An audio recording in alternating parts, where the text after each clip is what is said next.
What if the entire playbook for how America deals with the world and its own economy was about to get a complete rewrite? That's what we're digging into today. We're looking at a brand new blueprint for the country's future, and it's all drawn from two really important policy documents that could change, well, pretty much everything. We're talking global alliances, we're talking about what's in your bank account. All right, so what's the problem this whole new blueprint is even trying to fix? Well, according to this new national security strategy, American foreign policy has kind of been lost at sea. The document basically says it's turned into a laundry list of wishes. Just a bunch of scattered goals with no real focus, no single purpose driving it all. And that critique, that's what kicks off this huge proposed shift. So the solution isn't to treat foreign policy over here and the economy way over there. Nope. The idea is to weave them together. It's all part of one big philosophy. You can't be strong out in the world if you're not strong at home. And it works the other way, too. They're really seen as two sides of the exact same coin. And the glue holding all of this together, it's this principle of America First. Now, the documents are really clear. They're not talking about a political slogan. They see it as a practical, everyday filter for every single decision. The big question they're asking is, does this actually work for the American people? So whether we're talking about a massive trade deal or a tiny banking rule, that right there is the new bottom line. Okay, so how does this America First filter actually change things on the world stage? The national security strategy is calling for a really big course correction. It basically argues that for decades, the U.S. has been trying to be everything to everyone, a mission it calls permanent American domination. The new plan is to kind of pull back from that and get way more focused. And this slide, it just lays out the before and after perfectly. On one side, you have the old way of doing things, criticized for having these messy goals and a kind of globalism that, according to the document, gutted American industry while letting our allies kind of freeload. The fix they're proposing? It's a laser focus on what's good for America, building up strength at home, and, really importantly, telling allies, hey, you gotta pull your own weight now. So what's this new foreign policy actually built on? You can really think of it as a shift from idealism to just raw realism. The core ideas are pretty straightforward. First, a strong economy and a strong military are your best defense. Second, stay out of other countries' fights unless it's absolutely critical. And maybe the biggest one of all, every single policy decision has to answer one key question. How does this help the American worker? And here's a perfect, concrete example of that burden-sharing idea in action. The strategy is putting forward something called the Hague Commitment. And what is it? It's a new standard for our NATO allies. Spend 5% of your GDP on your own defense. Now, that is a huge jump, and the whole point is to shift the main responsibility for Europe's security back to, well, the Europeans. But a strong foreign policy, it's got to have a solid foundation right here at home. And that brings us to the second key document we're looking at, the one that really gets into the economic side of things. It goes so far as to redefine what financial stability even means, arguing that you just can't be secure out in the world if your economy isn't secure. Right, so let's talk about the Financial Stability Oversight Council, or FSOC for short. This is the group of top regulators. Their whole job is to spot risks in the U.S. financial system. And their brand new report shows exactly how that America First philosophy gets translated into actual dollars and cents. And here is the big shift. For years, financial stability basically meant one thing, preventing another crash like we saw in 2008.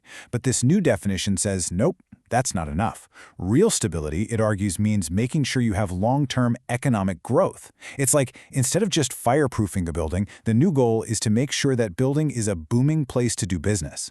So from now on, every single regulation has to be judged by that standard. Does it help or hurt growth? And to back this up, the report points to something huge, the ballooning U.S. national debt.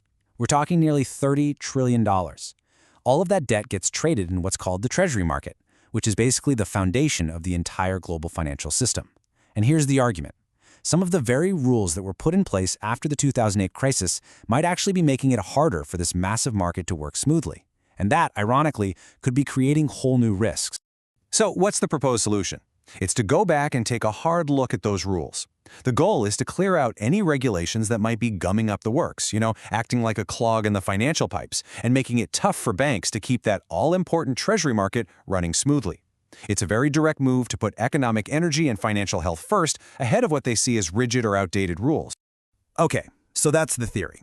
But what does this blueprint look like when the rubber meets the road?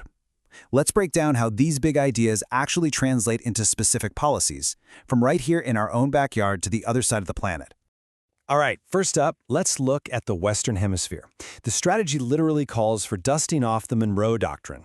I mean, this is a policy that's almost 200 years old, and it basically tells foreign powers, hey, stay out of our neighborhood. The goal is to push back hard against competitors from outside the hemisphere and really re-establish the U.S. as the #1 player in the region.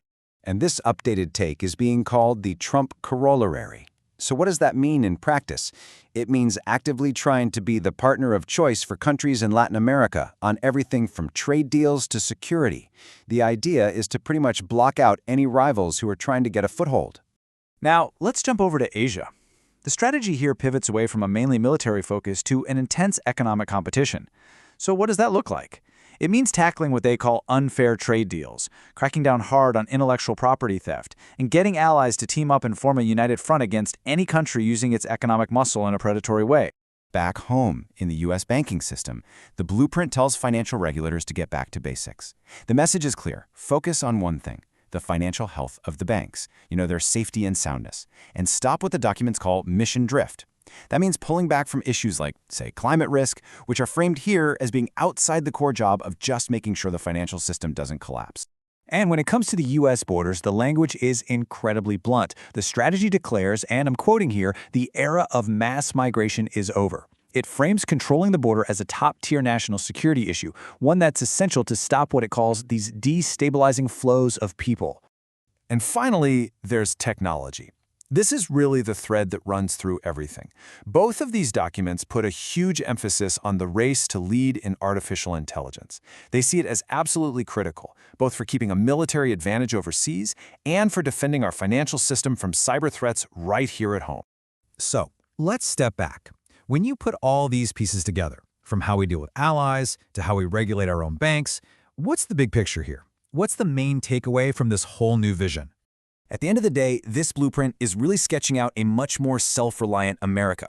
The core belief is that a nation's strength doesn't start at its borders, it starts in its factories, in its banks, and in its communities. The path to having peace and stability out in the world, according to this view, runs right through building a stronger, more prosperous, and more independent America right here at home.